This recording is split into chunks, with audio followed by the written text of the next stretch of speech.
आखाती भागात वाढलेल्या युद्धाचं सावट याच्यामुळे जागतिक अर्थव्यवस्थेला मोठा फटका बसण्याची शक्यता निर्माण झाली आहे। कारण इराण आणि अमेरिका यांच्यातील तणाव हा आता थेट तेल बाजारावर परिणाम करताना दिसतोय। या संघर्षाचा सगळ्यात मोठा फटका बसतोय तो कुवेतला आणि एकेकाळी दररोज लाखो बॅरल तेल निर्यात करणारा कुवेत पण आता तब्बल 30 वर्षांनंतर पहिल्यांदाच तेल निर्यात कुवेतची पूर्णपणे थांबवली गेलेली आहे। नेमकं काय कारण आहे आणि नेमकं हे संकेत काय आहे पाहूया रिपोर्ट। आखाती भागातील वाढता संघर्ष आता जागतिक ऊर्जा सुरक्षेसाठी मोठं संकट ठरत आहे। टँकर ट्रॅकिंग अहवालानुसार एप्रिल 2024 मध्ये कुवेतमधून एकही थेंब कच्चं तेल निर्यात झालेलं नाही। 1991च्या आखाती युद्धानंतर प्रथमच अशी परिस्थिती निर्माण झाली आहे। कुवेतमध्ये तेल उत्पादन सुरू असलं तरी ते साठवून ठेवलं जात आहे किंवा रिफाइंड उत्पादनामध्ये बदललं जात आहे। थेट निर्यात मात्र पूर्णपणे ठप्प आहे। कुवेतचा खूप मोठं नुकसान झालं आहे।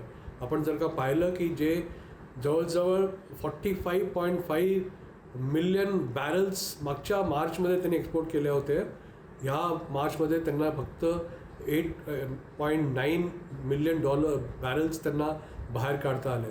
आणि असं म्हटलं जात आहे की एप्रिलच्या महिन्यामध्ये त्यांचं एकही जहाज बाहेर नाही गेलं।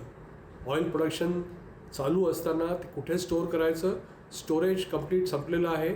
रिफाईन करून ठेवलेलं ऑइल पण पूर्णपणे वापरलं गेलं आहे आणि जर का त्याला आउटलेट नाही मिळालं तर कुवेतला खूप मोठं नुकसान होणार आहे।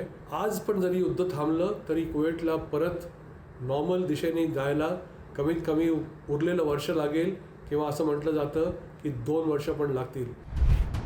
या संकटाचं केंद्र आहे स्ट्रेट ऑफ हॉर्मुझ। जगातील जवळपास 20% तेल पुरवठा ज्या मार्गावरून होतो तोच मार्ग आता तणावाच्या छायेत आहे। हॉर्मुझ समुद्रधुनी बंद झाल्यामुळे पूर्ण आखाती देशांवरती खूप मोठं परिणाम झाला आहे आणि त्याच्यामुळे तिथली आर्थिक स्थिती पण खूप ढासळली आहे। आपण पाहतोय, आपण पहिले पण बोललो आहे की हॉर्मुझमधून जवळजवळ 20% पूर्ण जगाचं इंधन किंवा क्रूड ऑइल बाहेर पडतं।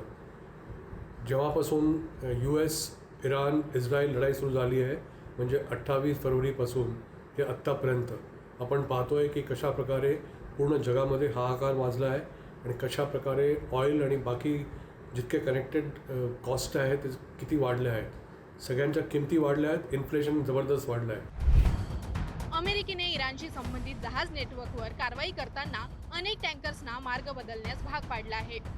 दुसरीकडे इराण अमेरिका संघर्षामुळे या सागरी मार्गावर नाकेबंदीचा धोका निर्माण झाला आहे।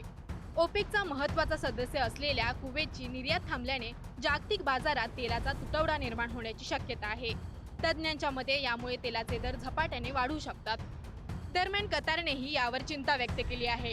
कतारचे पंतप्रधान मोहम्मद बिन अब्दुलरहमान बिन जसीम अल थानी यांनी स्पष्ट इशारा दिला आहे की हॉर्मुझ समुद्रधुनीचा वापर दबाव टाकण्यासाठी केल्यास संपूर्ण जगावर त्याचे गंभीर परिणाम होतील। म्हणजेच आखाती भागातील तणाव केवळ प्रादेशिक प्रश्न राहिलेला नाही तर तो आता जागतिक अर्थव्यवस्थेसाठी मोठा धोका बनत चाललाय। शिवाजी काळे, पुढारी न्यूज।